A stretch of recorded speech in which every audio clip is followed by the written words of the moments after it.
All right. Welcome, welcome. It's Mark Yusko, normally from Chapel Hill, North Carolina. But today I am actually at LaGuardia Airport, glamorous as it may be. So I'll apologize up front if there's a little background noise here and there. Did the best I could to find a quiet spot. And we are going to talk today about the newest fund in the Morgan Creek lineup, the Morgan Creek Distressed Hospitality Fund. And really excited to talk about this today. So I'll set up a little bit of the background macro and then I'll turn it over to John Metz, our new partner on this project. And when you think about, I've talked about this a lot. I came from the endowment world years and years ago, then brought that endowment model into Morgan Creek Capital Management. And Morgan Creek Capital Management over the years has developed into this platform where we can add new products. We have our hedge fund product, we have our China product, we have our venture product, we have the digital product. And one of the things that we've had a legacy of for a very long time, back from the days of Notre Dame and UNC, is distressed investing. Now it's an episodic thing. Those of you who read Howard Marks memos, he has periods where he just is very patient and doesn't do a lot, and then he'll have periods where he's very, very active because there's macroeconomic stress or industry stress. And we just really have the perfect storm here around hospitality. Everyone's familiar with hospitality. You're talking about restaurants, you're talking about hotels, you're talking about private services, businesses. But at the end of the day, those businesses are cyclical, and they follow the business cycle, the liquidity cycle. And the added element to this is franchisor experience, which John will talk about, as well as financing. And, in a ZIRP world from basically 2009, the last time there was real distress after the global financial crisis, until really 2 years ago, there was no distress, right? Everyone kept waiting for the next distress cycle. It didn't happen. Interest rates were zero. Everybody could get debt, plenty of debt. They could refinance that debt. And as fate would have it, some good businesses got financed and some not so good businesses got financed. And so when interest rates started to rise a couple of years ago, we started to see cracks in the foundation, I guess pun intended, foundation of the hotels, foundation of the restaurants. And if you looked at the public markets today, those industries have taken a beating.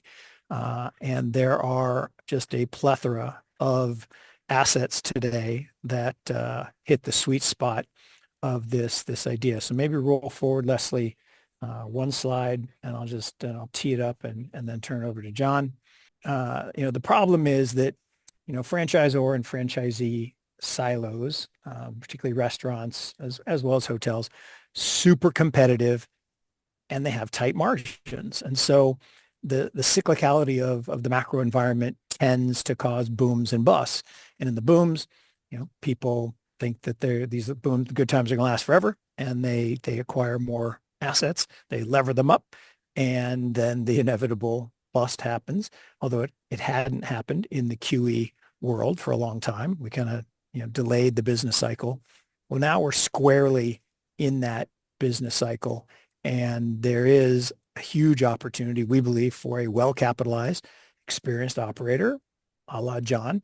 So this is a long intro to someone I met through a very long time relationship in the distressed debt space. We've invested together for 30 plus years in distressed debt.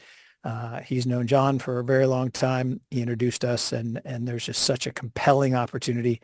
We decided to partner together to create this fund. So Leslie, go two more slides, maybe.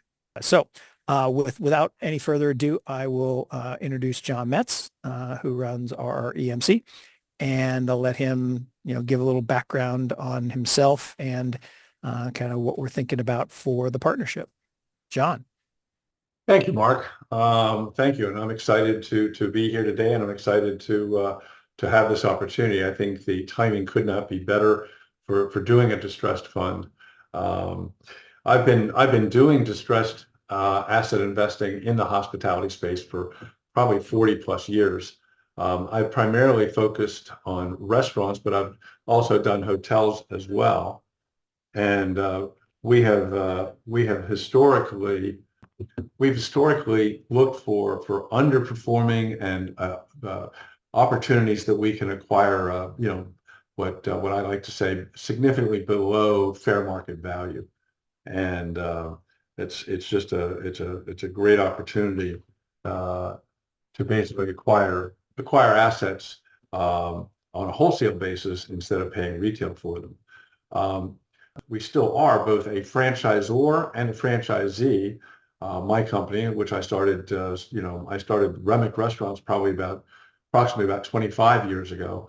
And Remick Restaurants has been involved in both acquiring franchisee restaurants as well as acquiring franchisor. Now, let's just, for everyone's sake, to sort of knows, franchisee is basically someone who operates a restaurant with a franchise with a franchisor. So, as an example, there would be something like Denny's is a franchise organization, so you can be a franchisee of Denny's, IHOP, or take another Chili's. Chili's has both as another opportunity to be a franchisee. Burger King, McDonald's.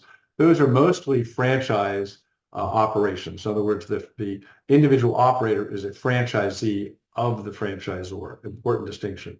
But there are also smaller and in some cases larger franchisors that become available, get into financial difficulty, and there's an opportunity to acquire them.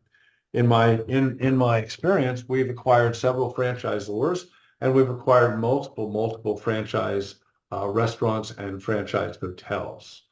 And the timing of this particular fund is perfect because there's several major factors occurring in the industry.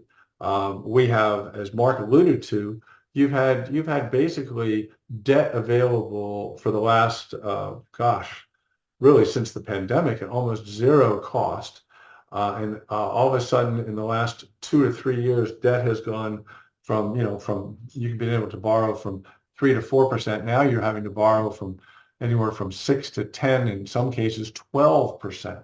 Some of these franchisees are not able to get debt at all, and they have existing debt coming due with balloon payments and what have you, and they are not able to find suitable financing to take out their existing debt. So there's a tremendous opportunity for what we would normally call over leveraged. And Leslie, maybe go back one slide, and John, maybe just hit this. This will really talk about the key points that John's making here. Is that one, this is a gigantic market. There are lots and lots of franchisees. Everyone who lives in any size town has seen all the brands that John talks about. It's a $1 trillion industry with a T. And I think the really key point here that John's talking about is this limited access to refinancing in the current environment. So maybe John really hit those points right there in the middle. Correct. I mean, that's really the problem. The biggest problem is the fact that and how did people get into this position? But the fact that there's a lack of capital to either refinance existing debt or to capitalize a new opportunity, or to recapitalize, an older business. It's virtually, the banks have been shut out of this market because of the bank regulators, more or less. And there's been some private money coming into the market, but not anywhere near the amount of capital that's necessary to satisfy the demand for capital in the hospitality space. So that gives us tremendous opportunity. How did these people get here? I mean, that's always an important thing. How did a company or how did a group of assets get into the position? They either overpaid initially or they over leveraged. That's really the two primary ways that people have gotten into this spot.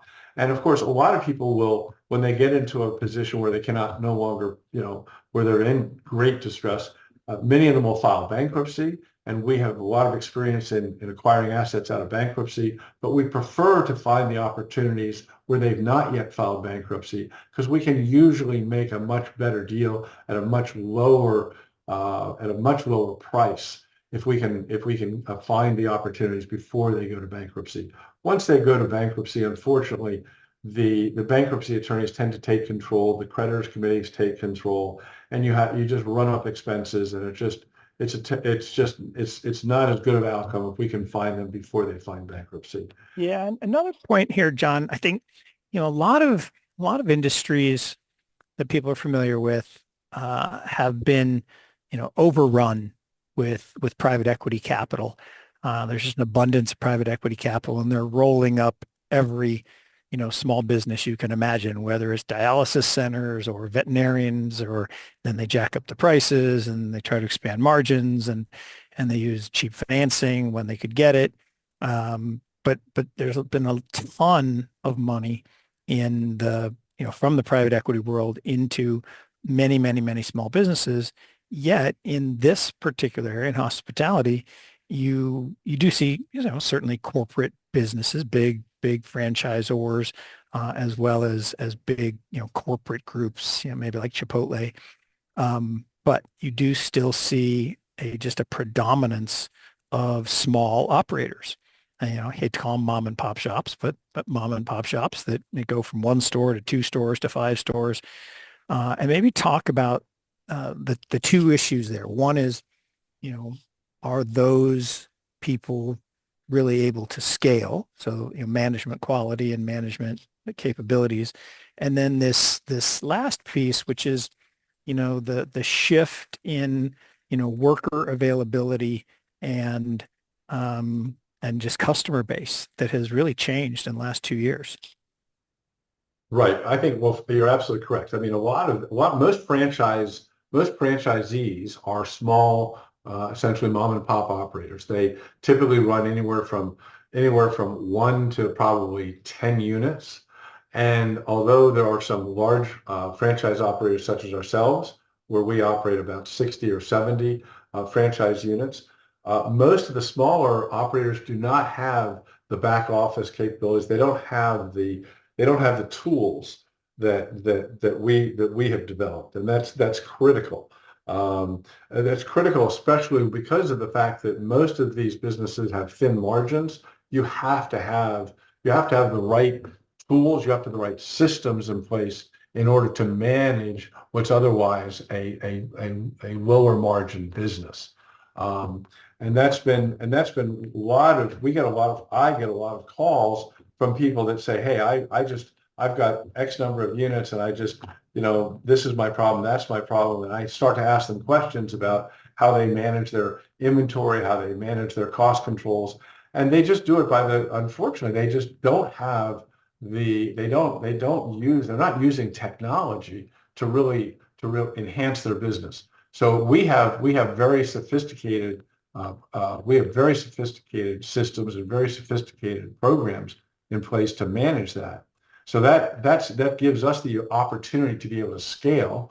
Even though we're operating 60 to 70 restaurants today, we have the opportunity to probably scale to 400 easily if we so desire. The other thing which you alluded to is the fact that there's been a tremendous change in because of the situation with the deportation and the crackdown of some of the illegal immigrants. There's been a tremendous shift in what's happening in the restaurant space, particularly, but also in the hotel space. If you're not managing your employees properly, and you have illegal employees, they are getting picked up and they're getting deported, and it's causing havoc with a lot of the smaller operators. The way we handle that, we basically we e-verify, so we're making sure that everybody's Social Security matches their name. Thank goodness we have fewer situations where we lose a lot of employees in any one restaurant or one hotel.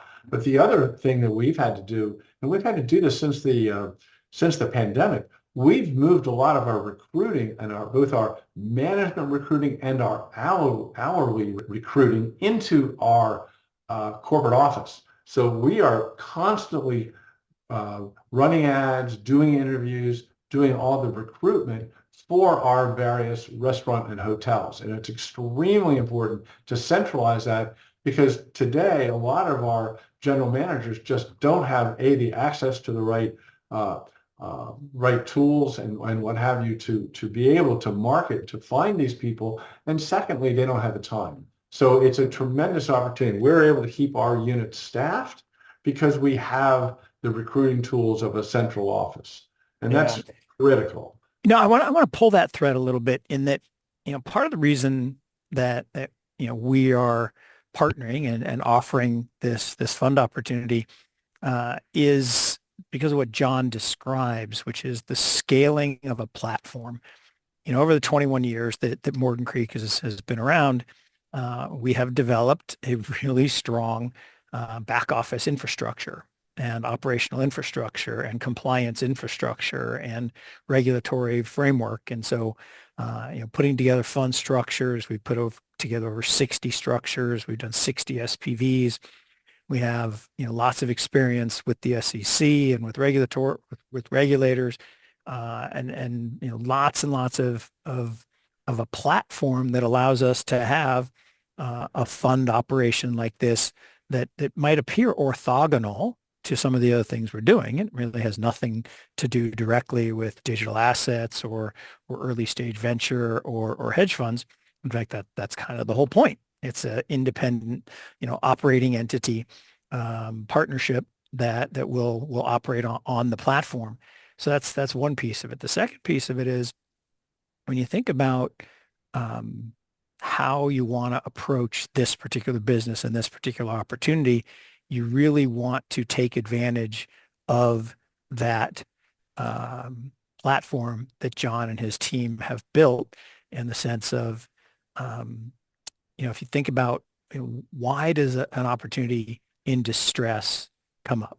Well, just as we've been talking about, there's a business cycle element. There is a cyclical downturn. It's been quite acute. Just look at the prices of restaurant stocks and hospitality stocks. And so there becomes target assets. And, a question came in, and if you do have questions, don't hesitate to type them into the Q&A panel. But a really interesting question came in and says, what's the typical number of units that you're going to acquire in a transaction? And part of the rationale, or the part of the answer behind that, before I give it to John, is, Remit could have easily just gone on doing what they do, which is, episodically building their base of their platform and their franchise over time. But the opportunity set is so robust today and so large that, just the free cash flow from their core business, could do a few deals, but they have the capacity, because of their scale and scope, to do a lot more deals. And raising an equity fund in this type of environment, which allows you to move quickly, to close quickly, and to gain control of assets at very good prices. And then when, rates fall, which they inevitably will as the business cycle changes, you can refinance out and distribute cash back to investors. So there's this tremendous kind of, again, alignment of a bunch of different things that creates the opportunity for us to collaborate. And so, John, maybe hit on that, is what does a typical deal today look like, and maybe even describe a couple that are in the pipeline that we'd love to get busy on. Sure. The typical deal for a franchise, for franchise restaurants, that's for being a franchisee, would typically be in that anywhere from 6 to 18. That's kind of the sweet spot. That's the sweet spot for taking over an existing franchise group.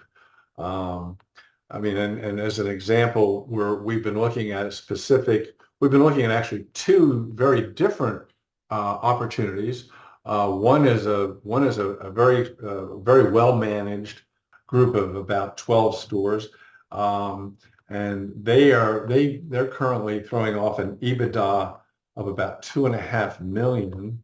And normally that would sell for between 4 and 5 times. That particular owner is ready to retire, would love to get out of the business, and will probably take somewhere between 2 and 3 times EBITDA to exit the business. And that's a very solid business. We're not going to quite get the same ups that we would, because if we buy it for 2.5 times and sell it for 5, we've only doubled our money. But that's one opportunity. Another opportunity is where the operator is not strong. They have strong assets, but they're mismanaged. And I won't go into how badly they're mismanaged, but that's an opportunity where we can acquire those assets. Again, it's about a 12 unit portfolio. And that opportunity can probably be picked up for less than or no more than 1 times cash flow. Difference is that particular group will have to have additional capital put into it in order to get it turned around. So if we pick it up for 1 times EBITDA, you probably have to put at least another half a turn into it. So you'd have 1.5 to 2 times EBITDA in it. And again, you'll be able to sell it when the cycle changes. You'll be able to sell it for 4 to 5 times. And that's a good franchise. Those are 2 distinctly different franchisee opportunities, but both are readily available in the market. Those are just 2 examples. Now, and a related question, John, is, Yeah. Is it normally just turning around the existing brand, or is it reflagging to a new brand? Well, first and foremost, if it's a brand that I don't think has legs, and forgive me for I don't like to diss anything, but let me just point out, I've had the opportunity many times to go into TGI Fridays. I would not go into TGI Fridays really for anything unless we were going to reflag it. The problem there is typically when you're buying a franchise, you're tied in. The franchisor has the existing franchisee locked in, and unless they go through bankruptcy, you can't break that franchise agreement. So you typically don't have as much flexibility with buying a branded restaurant that you want to change if it's subject to a franchise. Now, if it goes through bankruptcy, you can do that. But again, you're going to have to put significant capital. If you wanted to take a perfect example, take a TGI Friday, TGI Fridays. You wanted to take a TGI Fridays and convert it to a Twin Peaks, or convert it to a Buffalo Wild Wings, both those would be, you could easily take a TGI Fridays and convert to either of those brands. But you're talking a significant amount of capital to put into that former TGI Fridays in order to convert it to another brand. And that's just one example. You've got especially in the larger size properties, it's going to take significant capital. I would say it's going to take a minimum of about $1 million per unit to convert to a new brand in those larger units. Yeah, got it. So another question is, are there typically owned real estate assets underneath the restaurants or hotels, or are we doing this with the brand only? Well, in the restaurant space, back in the day, a lot of the franchisees owned their real estate. Unfortunately, by the time the smaller franchise groups get into trouble, they have unfortunately sold off their real estate. So there's typically not as much opportunity to acquire real estate with the restaurant assets as there are with the hotel. The hotels almost 99% are coming with real estate, and that's so there's a distinct difference. You're going to get real estate with the hospitality or hotel assets. You're typically not going to get real estate with the restaurant assets. Got it. All right. So question about banks is, when they hear that banks are out of the market, they get a little skeptical. Um, and you hear people talking about banks being out of the market, but this the person asking the question says that, their experience is that banks are very risk on today. Um, Bank of America, Wells, et cetera, active. So the question is really, what percentage of the businesses that we're talking about are bank financed versus other forms of financing? Well, you have, well, first off, the major, the two banks you mentioned, both Wells Fargo, Bank of America, those banks are really, they do still do large scale restaurant transactions. Um, Hotels tend to be more one-off. They don't typically, the restaurants don't, I mean, restaurants are typically done in groups and they do large scale restaurant groups, those banks. The hotels are done more on a one-off basis. Um, the situation um, with most of the franchises, they're with what we call franchise finance groups. Now, a lot of banks in the last really in the last 10 years, a lot of banks either bought or formed a franchise finance group as a separate subsidiary. They did that for all sorts of regulatory reasons, et cetera, et cetera. But then the regulators started to crack down, and the banks have been closing those shops. So that is actually most of the smaller franchises have been financed with franchise financing, franchise finance capital. GE, which was not a bank, but GE Capital was one of the original franchise finance companies. And then that model was emulated by a lot of other franchise companies, or not franchise companies, but finance companies that then sold themselves or became acquired by banks. Today, Yeah. banks have all but gotten out of that business, and today you have private capital. You have several lenders that are backed by Blackstone, Apollo, et cetera, et cetera. You've got a lot of them are back there, and they're taking up that space. I think the bigger issue here isn't necessarily that the banks aren't in the business. They'd love to have this business, uh, particularly at the current rates, with SOFR at 4.2%, and you've got a spread. The banks actually like these deals, and so do the franchise finance companies. The real problem and the creation of the distress over the last 18 months is these are thin margin businesses. You've had incredible margin pressure because of rising costs, rising food costs, rising construction costs, rising, service costs in terms of HVAC and plumbing and electric, coupled with labor costs rising, not just, the rises in minimum wage, which, John can speak to this, that there are certain states he just won't participate in because, of crazy wages. Um, but the real issue is not that there's not financing. It's that the businesses either under managed or poorly managed can't service that level of debt. They were great when rates were 0 to 3 or 4. They don't work at 8. So by swapping in equity and buying at distressed prices at some percentage of cents on the dollar, and then waiting for a better cyclical chance to refinance.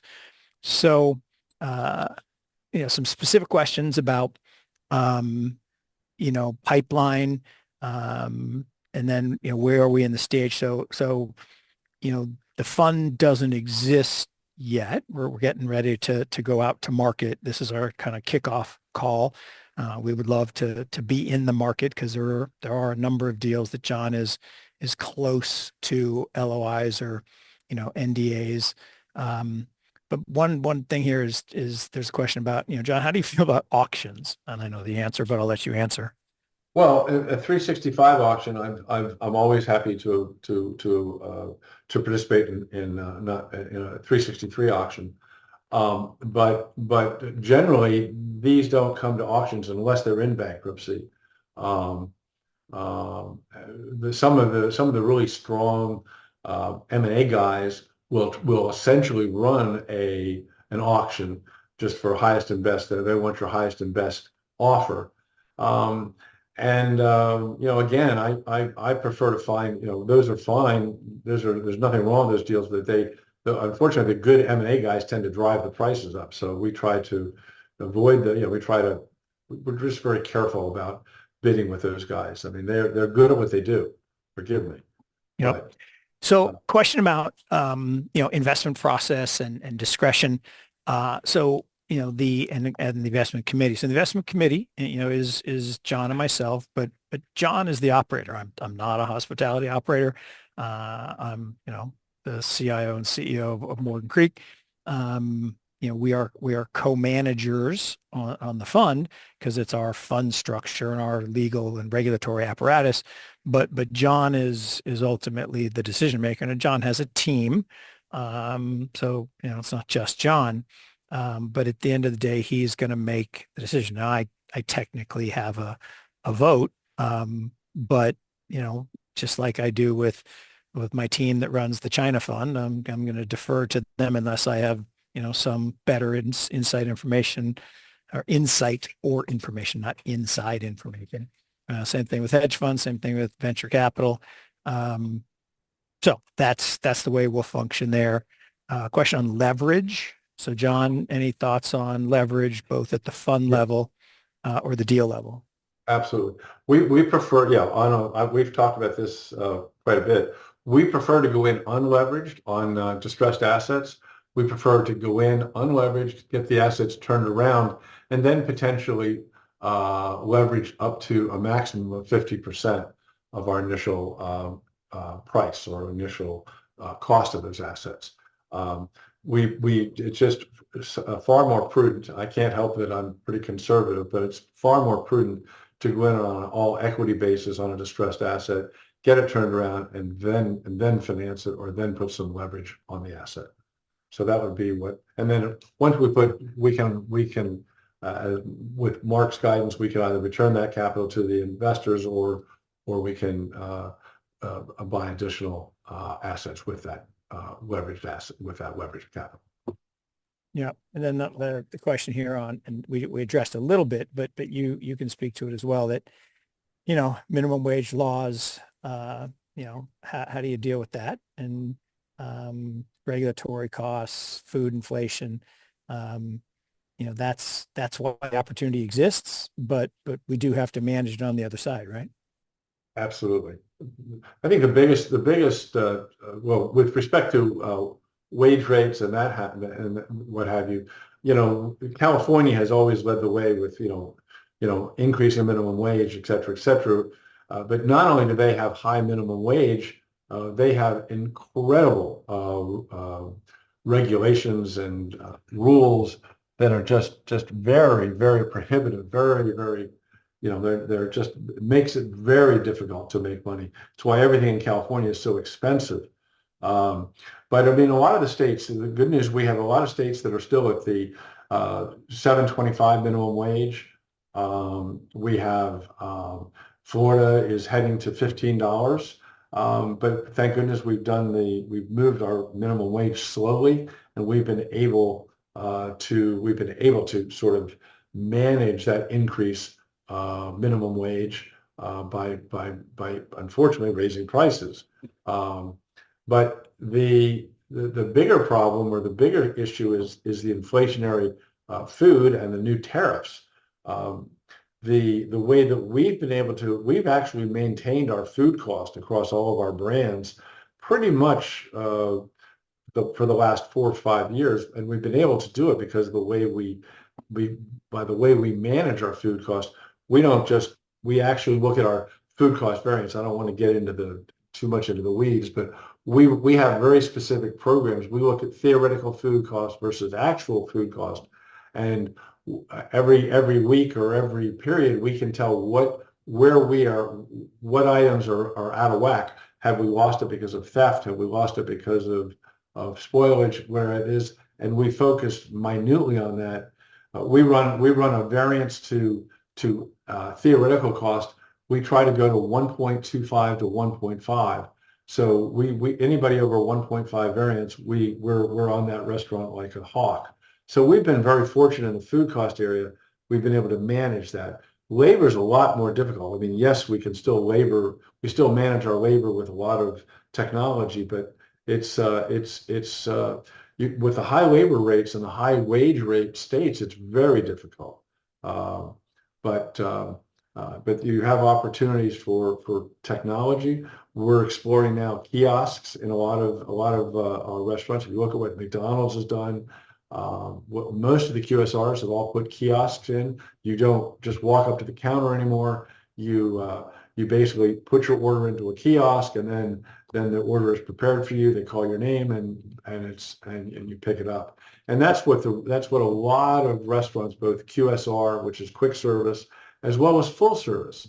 Full service is starting to go to that same model where you'll have to come in, you'll order on a kiosk, you'll sit down, a server will bring your drinks, and then the food runner will bring your food, and then a bus or a food runner will clear your place after you're finished.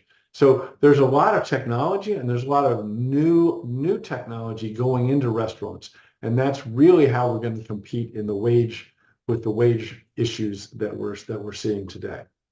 Yeah. So a couple quick ones. There's a question about, their family experiences that many restaurants become lifestyle businesses. They get run down, there's theft, poor management, all the things. So if restaurant fails, don't reopen. Lots of examples of that. I always joke about the corner of Columbia and Franklin Street here in Chapel Hill that has been 5 different restaurants, and they never work. Now, it's not because bad management, it's because there's no parking. But just because it has a kitchen doesn't mean it should be a restaurant. I think the key there is that John and his team has been doing this for decades. They have the experience to identify where the good opportunities are and the less good opportunities. So that rolls into a related question, which is, what are the main drivers of return? Is this all about, what price you pay at the purchase? Is it when you do the refinancing? Is it, operational improvements? How do you think the biggest return drivers are going to come, or where do you think the biggest return drivers are going to come? Do we make all our money on the buy, or is it, fixing things up as we go? It's great. That's an excellent question. I think first and foremost, it's on the buy. Secondly, it's on the sell. As I said earlier, we have the opportunity to buy assets today at 1 to 3 times cash flow, or 1 to 3 times EBITDA. And as the cycle, just 4 or 5 years ago, these exact same assets were being sold for 5+ times EBITDA. So it's both the buy side, but it's also the sell side, and it's the cyclical nature of the business that Mark alluded to earlier that really creates that opportunity. Now, in terms of fixing distressed assets, that's clearly an important part of it. But I always say restaurant economics are restaurant economics. Hot food hot, cold food cold. You got to get the basic restaurant operations functioning properly. That's number one. That takes anywhere from 3 months to 6 months. You get their operations running properly. You get everything running right. But then there's this second part, which is the fact you've got to get the restaurant operating properly, but you also have to fix the physical plant. People don't want to come into a restaurant that's got a leaky roof and it's got all sorts of other issues. So there's components to this distressed. Number one, you have to fix the operations, you have to fix the management, but then you also have to fix the facilities. And then, I have a very simple axiom that I use whenever we're taking over restaurants or looking at our own restaurants. It's first and foremost, it's management, it's staffing, it's facilities, and then lastly, it's marketing. So you have to have all 4 of those components in that order in order to successfully turn a poorly performing restaurant or hotel around. You have to have all 4 in that order. Yeah. And another piece of this that I want to really touch on is kind of what I opened up with is this opportunity, is being created because of coming up now on 35 years of episodically pouncing on the distressed debt market. And, to the earlier question about, I think the banks have been risk on. Well, absolutely. They were making loans left and right 3, 4 years ago at these crazy multiples, and everybody was happy and thought it was going to, go on forever. And now there is a whole bunch of bad debt. We just saw the huge announcement end of last week about First Brands. Now that's different. That was a total Ponzi scheme and a bunch of other things. But there's a tremendous surfeit of distressed debt assets, and you can arbitrage that by going in and buying it with equity, being able to settle quickly, being able then to bring an operator mentality into the business. So this is rooted in a long-term set of episodic successes in partnering with some of the best distressed managers out there. And one of those, introducing us here to create, I think, a structure that will capitalize on the, tremendous opportunity, one, and two, the different entry points, whether it be bankruptcy, whether it be pure distress. If a business broker is shopping a deal at 5 times EBITDA in the good times, that's who we'll be selling to, hopefully 3 or 4 years from now. But today it's, this group up in, my birth town up in Buffalo, New York, that, is desperately seeking liquidity, because they can't make the numbers balance anymore. So that's the type of opportunity set that creates great returns for investors. And all you gotta do is read a handful of Howard's memos on the distressed debt cycle, and you start getting really excited. I said, all you have to do is look at a handful of the hotel and restaurant public stocks lately and look at their bonds trading at, pennies on the dollar in some cases. And we haven't even had the real deleveraging that I think is about to start, and it's going to create even more opportunity. So, John, there's an interesting question about, do you see any impact of the whole appetite suppressant, drug in impacting QSR and other restaurants? The interesting thing, it's a big topic, especially at a lot of restaurant conferences today. And the reality is, we all expect it to have an impact. However, we've not seen a big impact from it yet.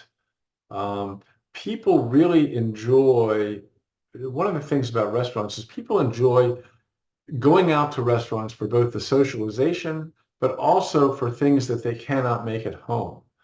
And we have not seen a huge impact in these appetite, or whatever you want to call them, Ozempic or any of those drugs. We've not really seen, and they've been out for quite a while now, we've really not seen a huge impact from them.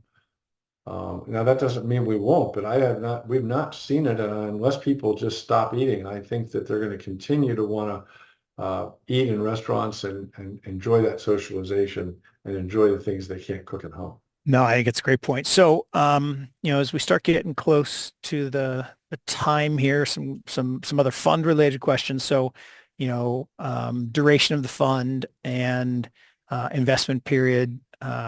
So, we think it's a weighted average life, probably in the 5 to 7 year range. 3 year investment period. It might not take that long to put the capital to work, given how robust the pipeline is. But give ourselves that much time. The question is there recycling? Technically there is a recycling within the investment period. Now, it's going to be pretty unlikely that you're going to have something turn that quickly, meaning, you'd have to make the investment, do the turnaround and then get a multiple expansion. So it's more likely that, we would do an interim financing, take some of the equity out, that then doesn't get recycled. That would get distributed back to investors.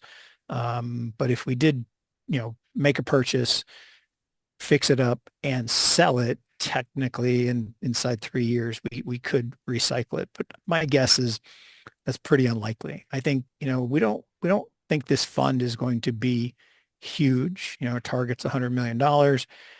We'd like to do 5 to 6 transactions, make them work nicely along the cycle here, and then come back for fund 2 and do it again.